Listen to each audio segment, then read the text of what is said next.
Salut à tous, aujourd'hui on va vous raconter 4 histoires de sport lorsqu'on voyageait. C'est vraiment des choses qui nous ont marqué. Je dis on parce que je vais pas être tout seul à vous raconter ça. Il y a aussi David que vous avez déjà vu sur cette chaîne qui va aussi vous raconter 2 de ces histoires. Donc pour parler de David, lui il a énormément voyagé. Il a été en Australie, en Nouvelle-Zélande, en Asie, il a fait un road trip. Il a voyagé pendant plus de 2 ans.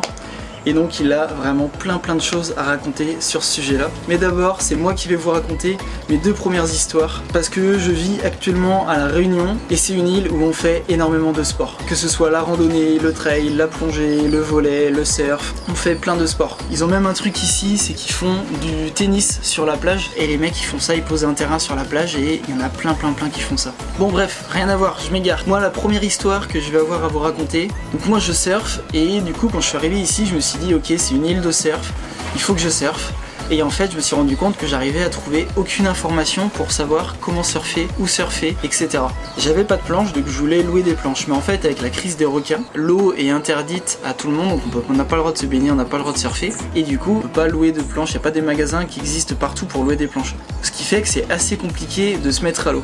J'ai entendu parler qu'il y avait une vigie qui était mise en place sur certains spots, à certains horaires, mais impossible d'avoir les informations pour savoir quand et où c'était. Je me suis déjà pointé sur des spots et en fait il y avait personne dans l'eau, personne sur la plage et du coup je savais pas comment faire quoi. En fait la difficulté c'est que quand tu connais personne dans ce domaine là, et c'est très compliqué de réussir à s'intégrer, de réussir à aller surfer tout seul, de trouver les informations par soi-même.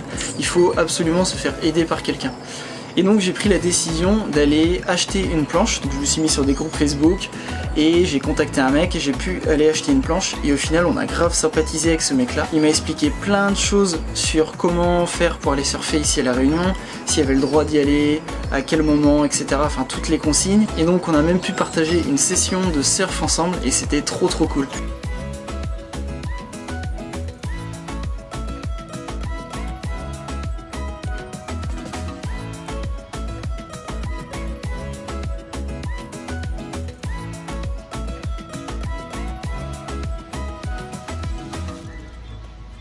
Je le remercie parce que sans lui je pense que j'aurais eu beaucoup plus de mal à me mettre au surf ici. Donc voilà, maintenant c'est parti, je surfe quasiment toutes les semaines et c'est trop cool.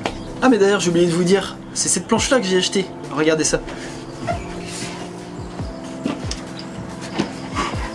En gros c'est une planche qui a été shapée par un mec d'ici, donc c'est trop cool. Et donc sur la planche il y a un petit boîtier qu'on met juste ici pour éloigner le requin et ça va émettre des ondes électrique je crois, je connais pas trop le système, entre les 2 antennes, les 2 récepteurs ici, et comme ça je peux surfer tranquillement. Et ça je l'aurais pas su si j'avais pas rencontré quelqu'un qui me l'avait dit. La deuxième histoire c'est que j'aime aussi beaucoup faire du volley et ici le beach volley c'est une religion. Vous allez sur la plage un dimanche après-midi, il y a des dizaines de terrains d'installer sur la plage, franchement c'est incroyable. Et avec ma copine on a pris la décision de s'inscrire à un tournoi de volley. Et en fait c'était trop cool parce qu'on s'est rendu compte que on était très peu de métro à faire ce tournoi là. Parce qu'en fait c'était sur un jour férié ici à La Réunion et du coup il y avait énormément de locaux qui étaient au tournoi aussi. Et en fait c'était super sympa parce qu'on s'est retrouvé avec plein de locaux, on a grave discuté, on a grave échangé sur plein de choses. Et il y avait même un repas qui était offert le soir, un rougail saucisse.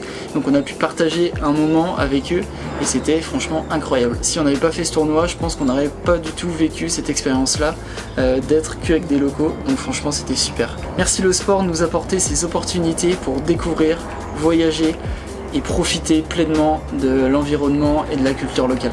Allez maintenant je vous laisse David vous raconter ces 2 histoires et on se retrouve après. Un tips que je pourrais te donner pour faire ton sport en voyage, ce serait vraiment de sortir ta zone de confort et d'aller au maximum vers les gens. Alors oui, dit comme ça peut paraître un peu bateau, parce que quand tu voyages, tu sors vraiment de ta zone de confort. Mais mine de rien, tu te crées ta petite zone de confort, peu importe où tu te trouves. Donc c'est vraiment là qu'il faut que tu te pousses. Si tu vois des gens qui sont en train de faire leur séance de sport, faut pas hésiter à aller les voir pour demander si tu peux les joindre. Je suis sûr à 100% qu'ils accepteront avec plaisir. J'ai 2 petites histoires par rapport à ça. La première, c'est lorsque je travaillais en ferme en Nouvelle-Zélande. J'étais dans un endroit où il y avait beaucoup de monde et plein de nationalités différentes. Et j'avais remarqué qu'il y avait 2 Allemands qui faisaient leur sport tous les soirs après le travail. Un jour, je me suis poussé. Je me suis dit, il n'y a pas de raison qu'ils me refusent. Je suis allé vers eux, je leur ai demandé si je pouvais les joindre pour faire une séance. Ils ont accepté avec plaisir. Au final, on a fait plusieurs séances ensemble, on est resté en contact et on s'est même revus plusieurs fois durant notre trip.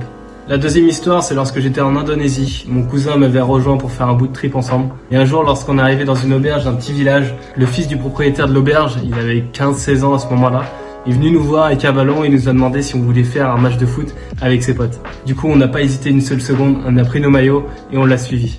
On est arrivé sur un terrain en terre qu'ils arrosaient juste avant le match pour que ça soit praticable. Et on a joué pendant quasiment 2 heures avec ses potes, on voulait vraiment pas s'arrêter. On a fait une petite photo d'ailleurs à la fin de l'équipe gagnante. On a passé un super moment de partage et j'en garde plein de très bons souvenirs. Ils parlaient pas tous très bien anglais, mais il y a un seul langage où on se comprenait, c'était celui du sport. Faire du foot avec des petits Indonésiens, putain, qu'est-ce que c'est stylé. Bien joué Dave. Bon voilà, c'était nos petites histoires de voyage. N'hésitez pas à vous abonner et à nous suivre sur les réseaux si vous voulez avoir encore plein d'autres contenus de ce genre.